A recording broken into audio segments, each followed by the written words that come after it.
Hello, boys and girls, from me and my bong smoking friend over there. You can see up there, that's Tim. He's over in Ontario, Canada, with a lovely bong full of weed. Tim, what are you smoking right there? This is some Bruce Banner. Is the strain that my friend he grew a bunch of it outside at his house last year. And is it what, sativa or indica dominant? I think Bruce Banner's indica dominant. That's what I like to hear. I prefer sativa dominant plants because they make you do stuff where you don't eat everything in the fucking fridge, but it's hard to find good sativa plants. Well, I tell you what, from my side, I've always been, I think in the modern world, they call the kids ADS, like a very hyperactive person, a very high adrenaline level. And so for me, I got this scatterbrain concentration and I'm focusing on 20 things at the same time. But that's why indicas work well for me, because they bring my concentration down from like 20 things to like 3 things. I get really focused and able to do stuff, but everyone's different, of course. When we talk about our brain chemistry, we're all different motherfuckers. Do you know what I mean? And you know what fucking works for me for focusing is cocaine. Yeah. Do you know what? The thing with me and cocaine is I very rarely do I meet the kind of people who I would like to have cocaine with. Do you know what I'm saying? Yeah. In my life, there was one guy I used to adore when I was in my late teenage years. He was called Uli the Triangle because he was the shape of a triangle. Like a little tiny head and he had like a big kind of hips. Uli the Triangle. Like a pear. Yeah, like a pear, like Winnie the Pooh. And he was a South American dude with like 3 hairs that were all greasy that he kept tied back like that. And he was a big coke guy. And I would say in my life, he was definitely the one who was the most interesting coke guy. Like when he did coke, it wasn't all this, I am grateful and bullshit. Yeah. There was a lot of interesting, chilled out conversation with him, chilled out-ish, Yeah, that's what happens to me when I because I was a Ritalin kid, an ADHD Ritalin kid, methylphenidate. So they gave me that for 6 years. So now if I do cocaine, I'm a completely different person, calm, talking, real, solving problems, like unreal. It's interesting you should say that, because I think because of the nature of my hyperactivity, these days I'm an old fuck. Do you know what I mean? And I'm too fucking busy to get high like that. But I got my cannabis prescription, so I can kind of get high, medically speaking, safely. I live in a really conservative, kind of like hard right area. And when I say hard right, I don't mean skinheads. I mean like old-fashioned, stupid ideas about drugs, And so I guess I'm in fact, one of the reasons that I moved here was because of drugs, because the thing with me is, as a kid, there was this point where I was standing in Rotterdam in the Netherlands. No, it was Amsterdam. And I had a bag of psilocybin mushrooms. Yeah. A long time ago, this is now. I was maybe around about 20. And I was eating the mushrooms. Yeah. Up. And then I asked myself, am I eating these mushrooms because I want to get high? Or am I eating these mushrooms because I want to stay high? Yeah. And then I suddenly realized I couldn't tell if I was tripping or not. And then I tried to remember, what was it the last time when I was definitely not tripping? And I couldn't remember. And that was when I realized, I was like, okay, gonna have to do something about this if I want to live a long and productive life. If I'm like 20 and I actually can't tell if I'm on drugs or not at this point in time, what the fuck's going to happen? Yeah, what's going to happen when I'm 40?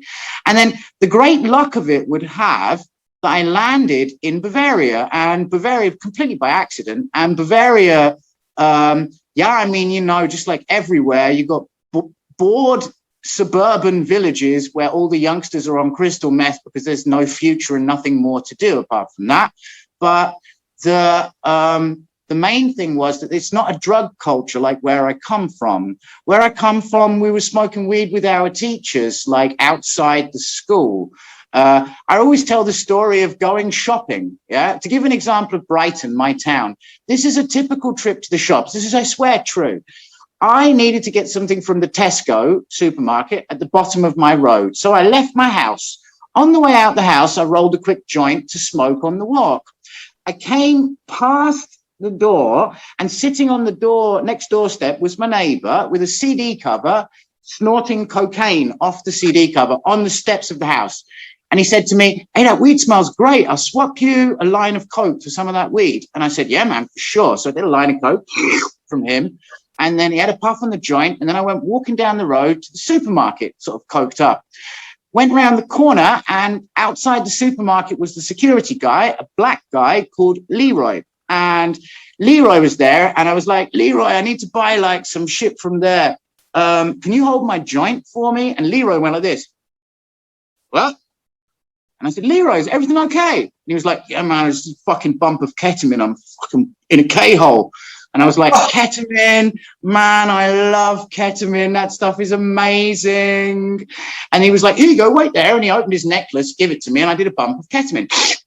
I give it back to Leroy, gave him my joint, and then I went in the Tesco's, got a packet of cigarettes and some chicken. Paid for my cigarettes, paid for my chicken, came out. Leroy was there, and I said to Leroy, "Hey, man, give me that joint." And I took it off him, and he went, "Yeah, man, here, you can have another hit." And I went, "Great." Wandered up the road on ketamine, and then sat on my step with my neighbor doing coke for the next 10 or 15 minutes whilst we finished the joint. And then I went in the house and cooked the chicken I'd just popped out to buy. Now, that's where I come from. You understand, yeah? So coming to Bavaria pretty much saved my life. I think so. These days, you get all these horror stories. It just happened a while ago, actually. There's a guy I knew. He went to prison for life for murder.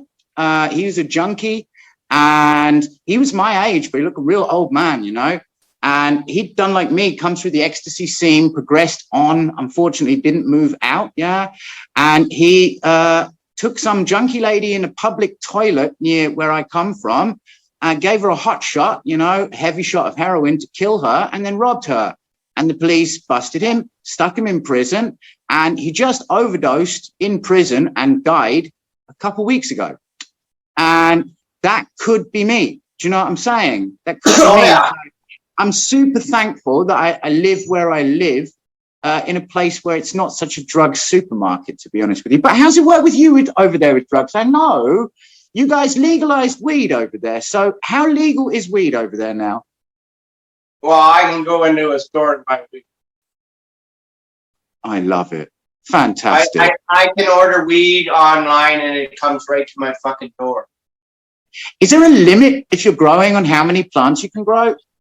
Yeah, so the way they're supposed to do it is you're allowed to grow 4 plants. But those 4 plants, the seeds are supposed to come from the government so that everything is documented and labeled. But the problem the government has, and they're stupid, is they have minimal seeds to pick from. So people are like, and 90% of the people growing or 95% of the people growing are not buying seeds through the government. But you're allowed to grow 4 plants, and you can grow, and as much as those 4 plants grow, you're allowed to travel around with up to 1 ounce on your person. And yeah, that's about it. And I've really got to ask you something as well, because I was fascinated to learn. Those of you out there watching who don't know Tim's activities, have a look here at these links, yeah?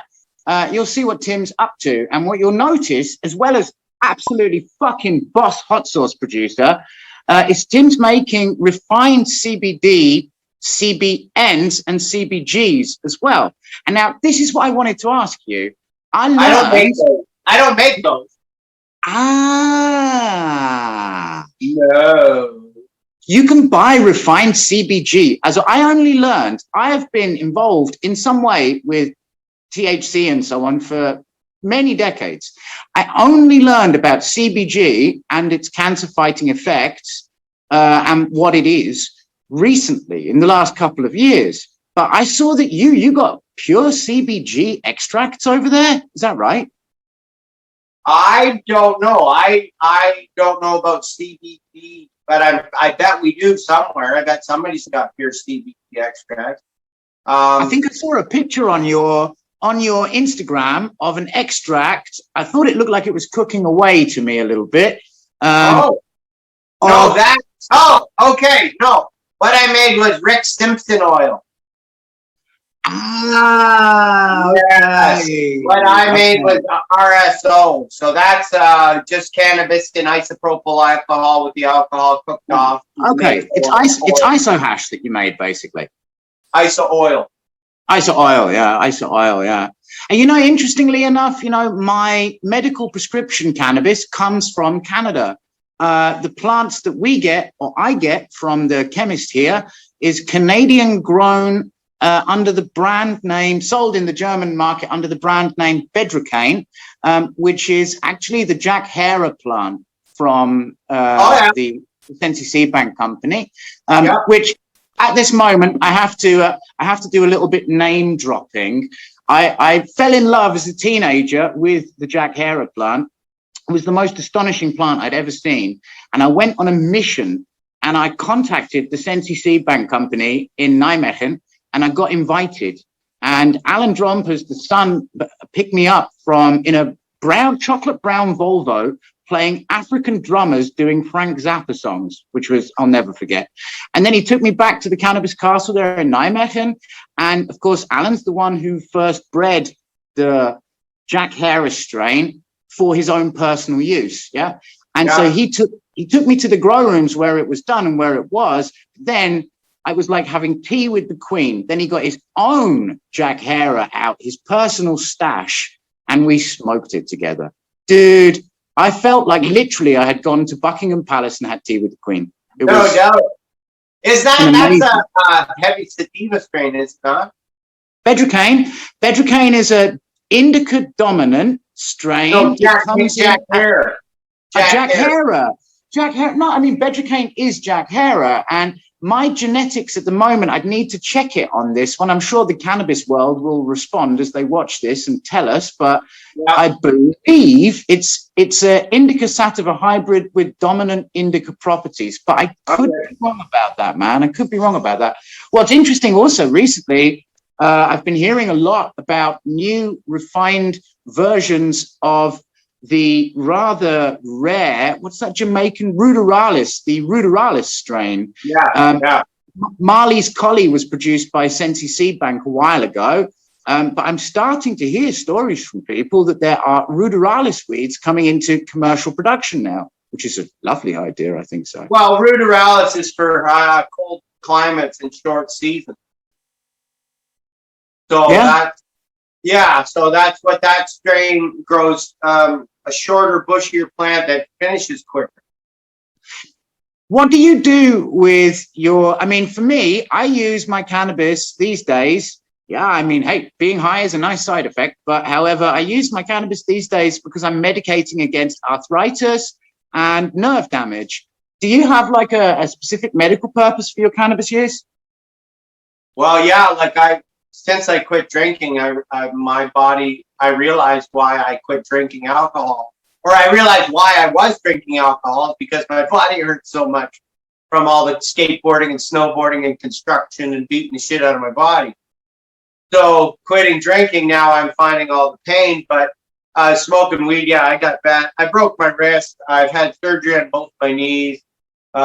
Sprained ankles, my hips are bad from snowboarding and stuff. So, and then it's really humid here. So when it gets really fucking humid and your body is beat up, it really hurts.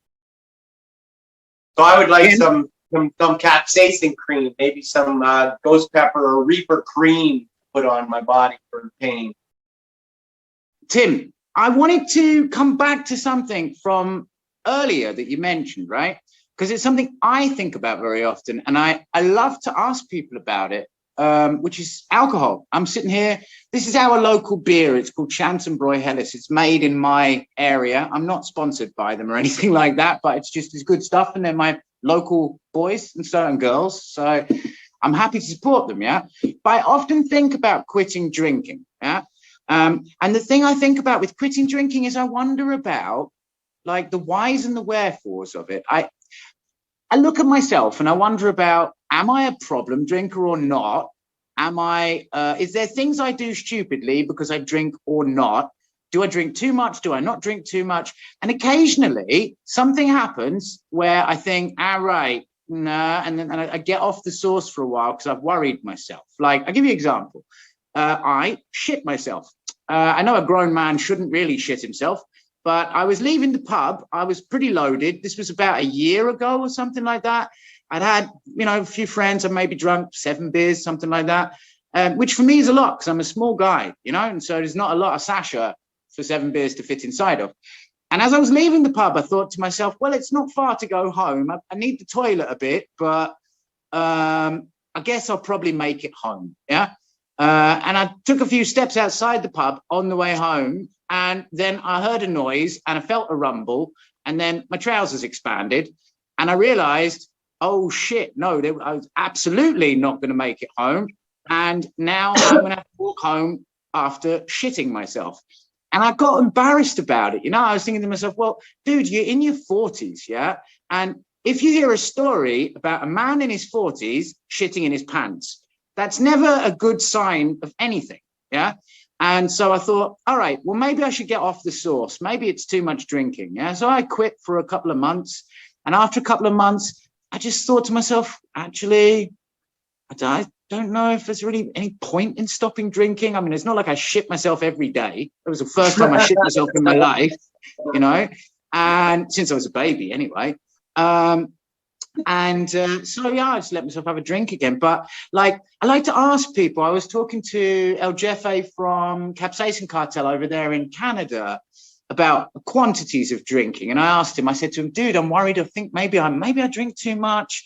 I work in gastronomy. I'm surrounded by alcohol every day. In the evenings, I always have like between 1 and 5 beers. I don't know if it's too much."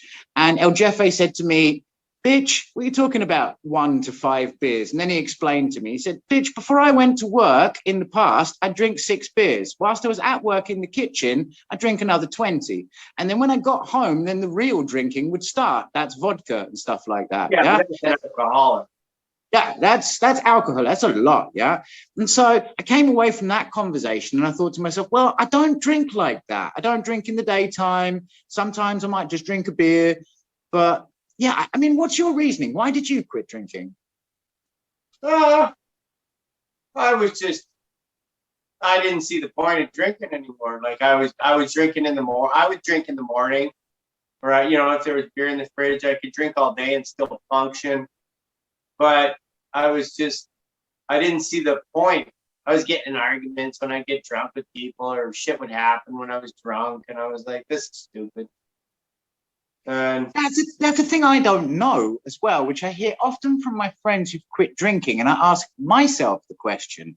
Often I hear from people that they were a destructive drunk, that they behaved stupidly. I wasn't destructive at all like that. I was funny. I'd make everybody laugh, and I was a good drunk. But when I quit, I was more drinking by myself and just drinking a lot by myself. And not going out and drinking and not getting drunk, but drinking enough to have a little buzz and then smoke some weed and mix the two together and feel pretty good. But do you smoke more weed now that you've quit drinking? I smoke over an ounce of weed a week. 28 grams a week. Dude, that's Rastafarian style smoking. Yeah, I honestly do smoke Rasta style. Like, yeah, I smoke probably about 30 or 35 grams a week or something. I think for me, my weed consumption, it's interesting. In times when I've quit smoking weed for periods of time, I compensate by drinking more alcohol. Yeah. I find. But interestingly enough, when I quit drinking alcohol, I don't compensate by smoking more weed for some reason. it's strange to me. I don't really understand it, to be honest with you. But I mean, so how would you say, if there's someone watching this, right, and they're questioning themselves, like, what should I do with my drinking? Is it all right? Is it not all right? What would you say to them about how to judge if it's all right? Well, it took me years to quit too. It took me years and many times trying to quit. It's not like I just quit all of a sudden. Went quit. But yeah, somebody who thinks they should want to quit drinking, I don't know, like, why are you drinking? You know, what are you drinking for? I was drinking, I think, a lot because my body hurt. So part of just drinking and enjoying the drinking, I didn't feel the pain in my hips and my knees and Self-medication. So I was self-medicating with booze and weed. So then when I quit though, like about 19 months ago, I quit weed and booze for about 3 months. And I had one joint in the cupboard for 3 months. And it was just sitting up. It was sitting up in the cupboard. The neighbor's dad had given it to me, and I put it up in the cupboard. And after 3 months, I was like, I don't know, something happened. I was like, fuck this. This world is fucking boring sober. This is fucking bullshit. So I went and lit up the joint, and that was like March 4th last year or something. And then since then, I've smoked like crazy. It's interesting to me also that in our world, when I say our world, I mean the chili head world, you know, the more chili heads I touch base with, the more I find that there's like common themes amongst all of us. Yeah. Like most of us have some kind of fetishistic thing for weed. Most chili heads I've spoken to around the world. And also, there's a lot of chili heads I've spoken to who are in recovery in some way, from alcohol, from drugs.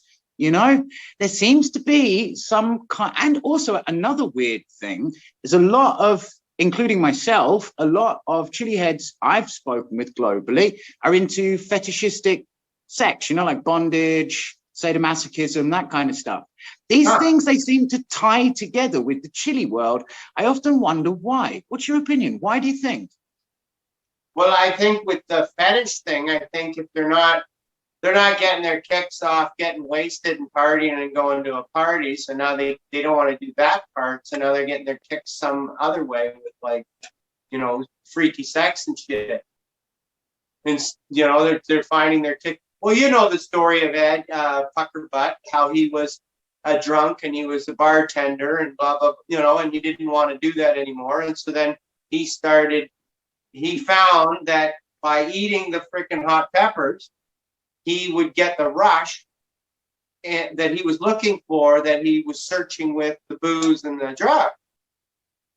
So there's a correlation in there somehow, the endorphin dump and the dopamine and the way you feel from hot peppers that can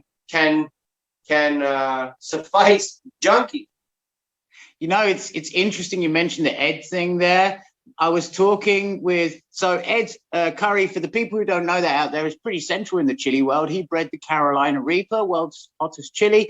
Very unstable plant to grow, but however, it definitely kicks some fucking ass. Ooh, Jesus. If you can get it. Oh, yeah.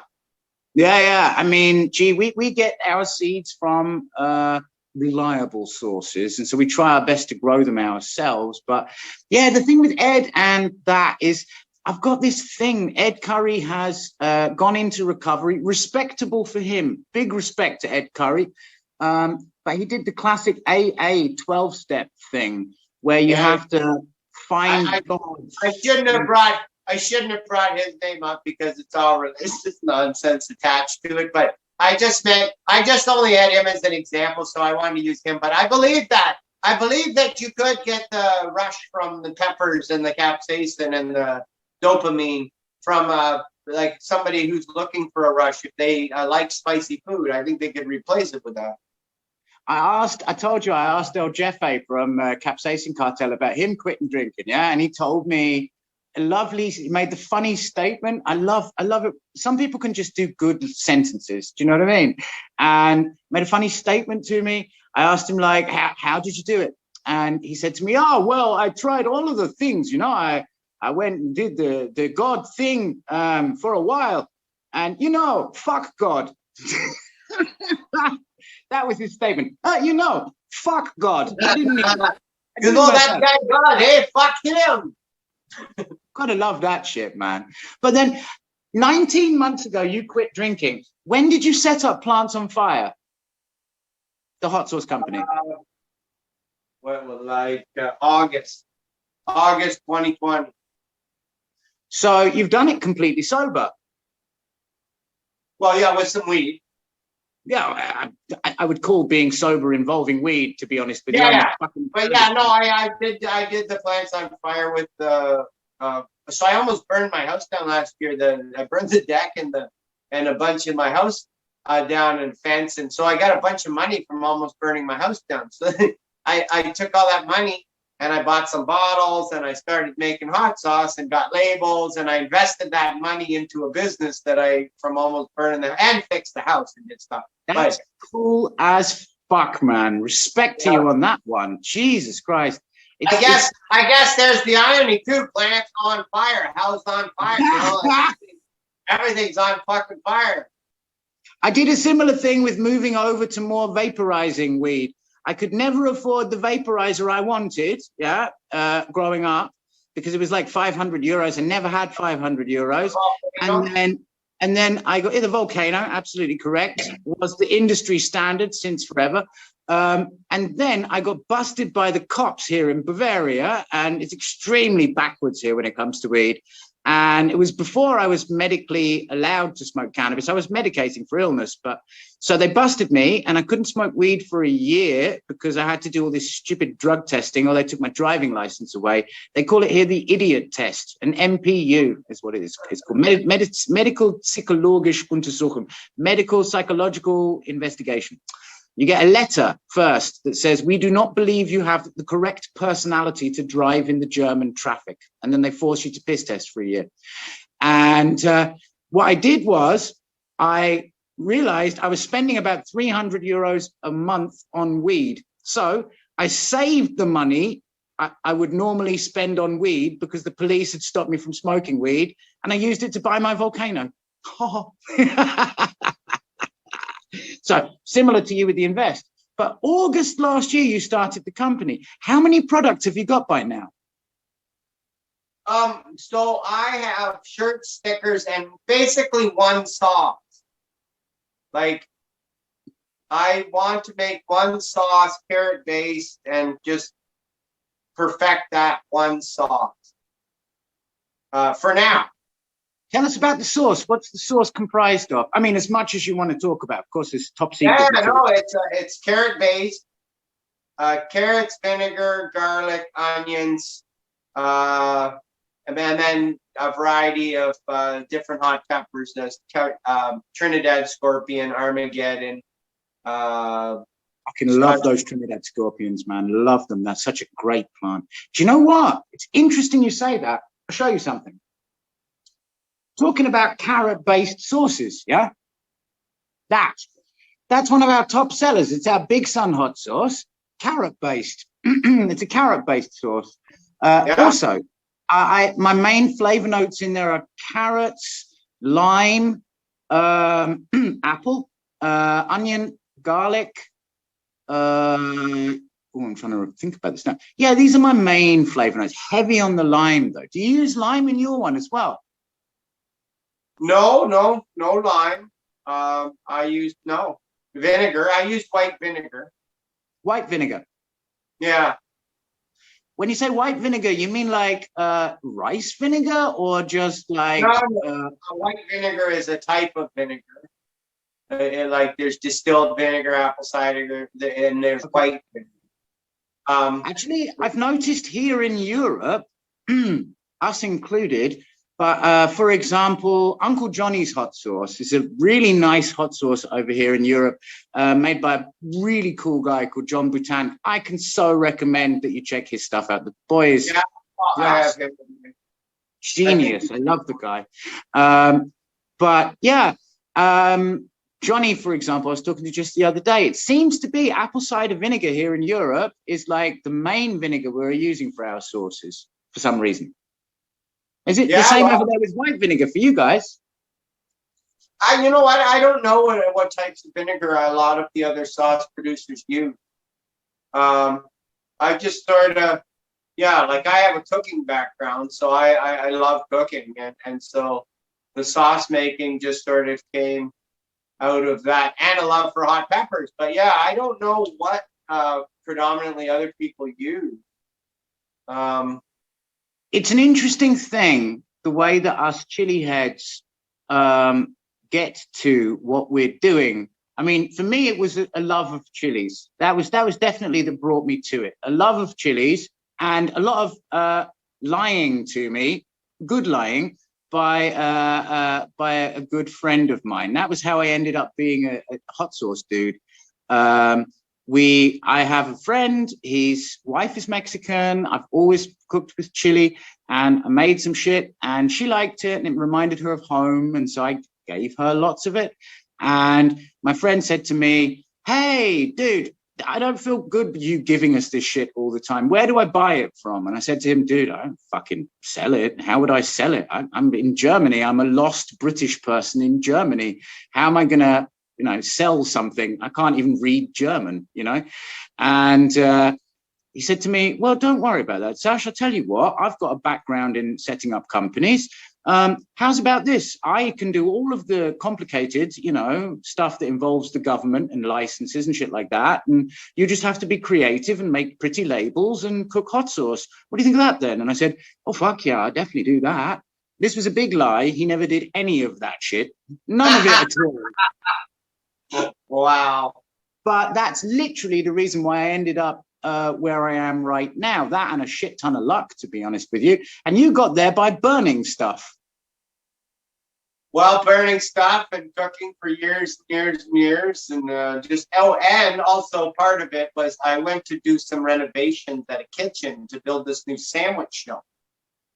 And the lady who owned the sandwich shop sells meats at markets and goes to malls and goes to farmers markets and meat shows and sells lots of pepperettes and wild game venison and elk pepperettes and all these different types of pepperettes. So I was building the sandwich shop for her, and she mentioned that she was looking for someone that with a hot sauce for her store. And I said, oh, well, I've been working on hot sauces and I want to start making a hot sauce. So then at that same time, then my fucking deck burned down right at the same time of me talking to her and building the restaurant and trying to make, So everything happened all at the same time. I think we actually come to a really beautiful point for all the people who are looking for us to close on there. You out there in television land, listen to him up there in Canada. Everything happens for a reason, yeah? And when your shit burns down, so you can do two things. You can cry about that shit and feel, oh my God, what an awful world it is. Or you can be proactive and you can make something positive out of it. Just like my boy above me here, young Tim. Well, listen, for all of you out there, it's time for me and my lovely friend, Head Honcho and Plants on Fire, to go and me drink a little bit more of my beer with alcohol and him drink a bit more of his beer without alcohol. Tim, a cheers, mate. Long life, good health. And to the rest of you out there, we say ciao for now. Ciao. Yeah.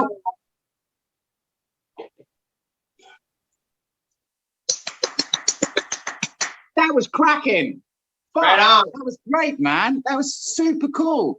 I could have kept going with you for fucking hours, man.